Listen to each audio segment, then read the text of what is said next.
Quarta, 2 de junho de 2021. Profecias de Isaías. Agora vamos então ao texto de Isaías capítulo 9, versículo 1, vai dizer que, contudo, não haverá mais escuridão para os que estavam aflitos. No passado ele humilhou a terra de Zebulon e Naftali, mas no futuro honrará a Galileia dos gentios. Galileia, se nós formos ver aqui, olha, o profeta Isaías começa a profetizar sobre o Messias, Mashiach, Yoshua, né? Ou Joshua, tá? No capítulo 7, 10 e 16, agora no 9, versículo 1, ele fala que honrará Galileia. Galileia, Nazaré fica na Galileia. Nazaré é a terra da Maria, que será a virgem que dará à luz o filho. Né? Versículo 2 diz que o povo que caminhava nas trevas viu grande luz, e sobre os que viviam na terra da sombra da morte, raiou luz. Isaías 9, verso 4 diz: pois tu destruíste o jugo que os oprimia, a canga que estava sobre os seus ombros, e a vara de castigo do seu opressor, como no dia da derrota de Midian. Que dia da derrota de Midian? Espada por Deus e por Gideão. Eles venceram com 300 homens. Lembram? Vamos seguindo aqui em Isaías 9, verso 5, diz que toda a bota de guerreiro e toda obra, tudo que é utensílio usado em combate, todas as vestes revolvidas em sangue serão queimadas. Porque um menino nos nasceu, porque um filho nos foi dado, e o governo está sobre os seus ombros, e ele será chamado Maravilhoso Conselheiro, Deus Poderoso, Pai Eterno, Príncipe da Paz. Ele estenderá o seu domínio e haverá paz sem fim sobre o trono de Davi, sobre o seu reino, estabelecido e mantido com justiça e retidão, desde agora para sempre. O zelo do Senhor dos Exércitos fará isso. Essa é uma promessa que, no final aqui, é reforçada. O zelo do Senhor dos Exércitos fará isso. Né? Pronto, Jesus já está reinando no reino sem fim, que ele está no trono do Pai e ele reina sobre vivos, sobre mortos. Mas aqui fazemos menção de uma promessa que está para se realizar ainda na época que chamamos de milênio. Né? Tá certo?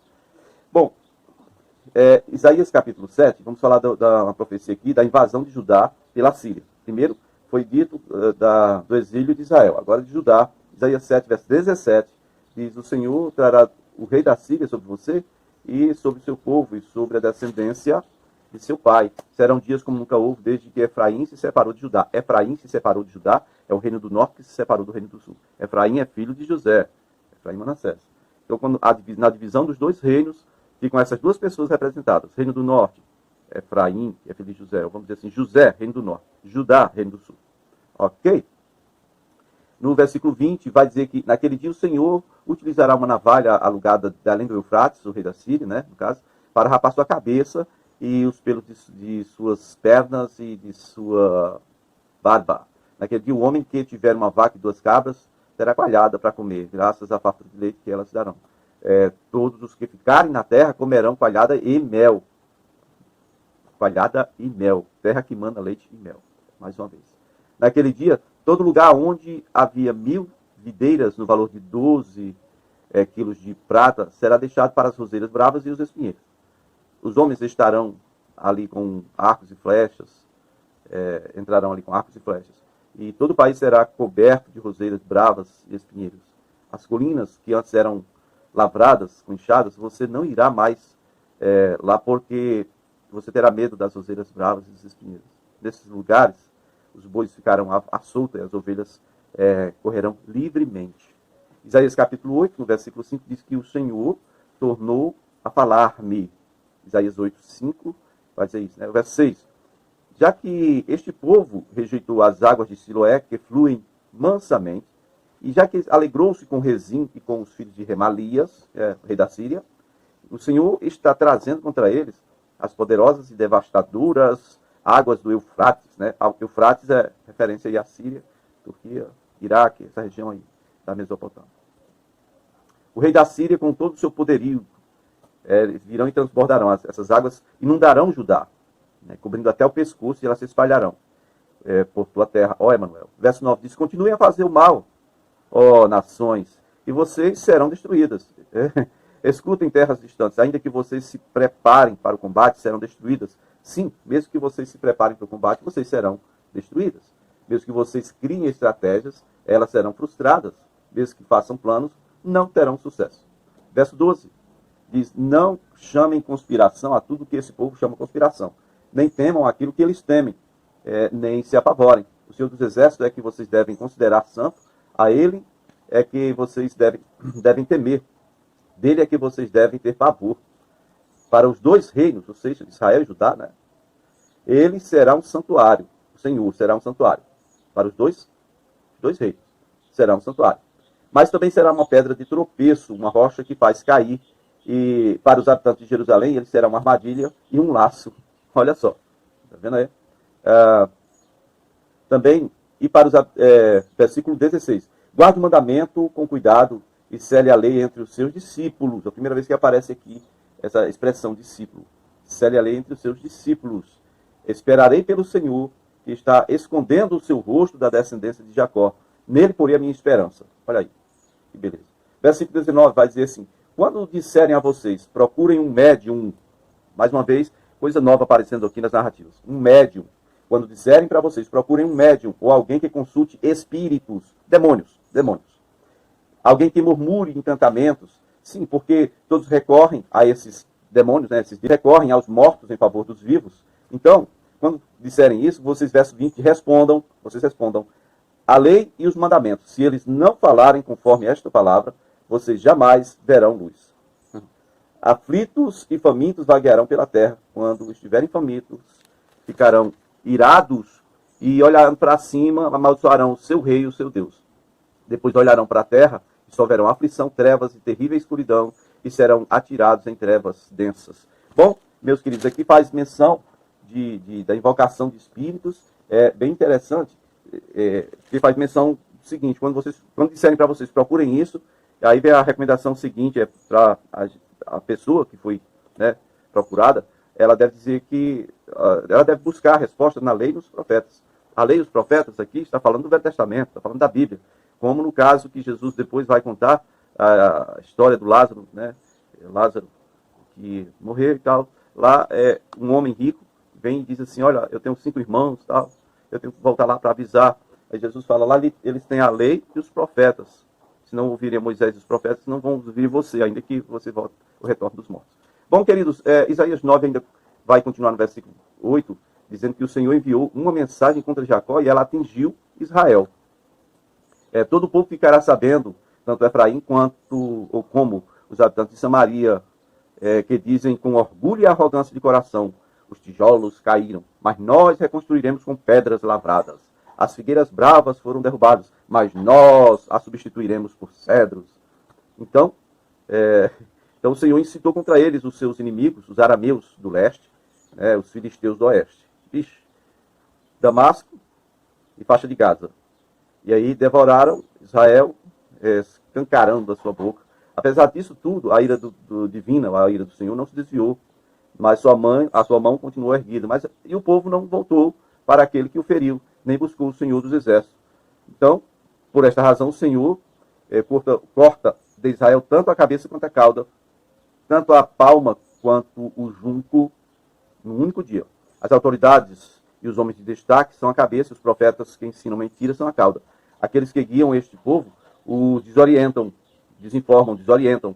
Né? E aqueles que são guiados, eles se deixam ser desorientados, eles se deixam induzir ao erro. Ou seja, junto à fome e à vontade de comer, né? Quem está conduzindo o povo, vai enganando o povo, desinformando, desorientando. E o povo que está sendo conduzido gosta, ama ser enganado, ama ser induzido ao erro. Por isso, o Senhor não terá nos jovens motivo de alegria, nem terá piedade dos órfãos e das viúvas, pois todos são hipócritas e perversos e todos falam loucuras. Pronto. Então, a impiedade, outro motivo pelo qual a mão do Senhor continua erguida contra eles, é que a impiedade está queimando como fogo, consome as roseiras bravas, os espinheiros e tal, e faz aquelas nuvens de fumaça. Né? Então, pela ira do Senhor dos Exércitos, a terra será ressecada e o povo será como lenha no fogo. Ninguém poupará seu irmão. Cada um comerá carne do seu próprio irmão. Versículo 20, parte B. Verso 21. Manassés contra Efraim, Efraim contra Manassés. Juntos eles se voltarão contra Judá. Jesus falou sobre essa questão de filho contra pai, pai contra filho, irmão contra irmão, né? Também. Tá certo? E então, Efraim e Manassés são filhos de José. E aí, juntos, eles virão contra Judá. Né? E apesar disso, a ira do Senhor não se desviou. A sua mão continua erguida, porque está aí no capítulo 10, versículo 1, uma expressão que diz: ai daqueles que fazem leis injustas. Isaías 10, 1. Leis injustas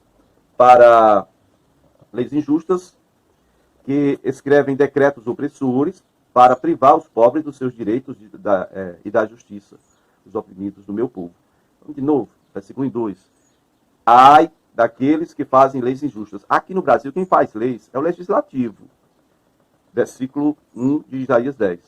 Ai daqueles que escrevem decretos opressores. Ultimamente nós temos ouvido muito falar de decretos governadores, né?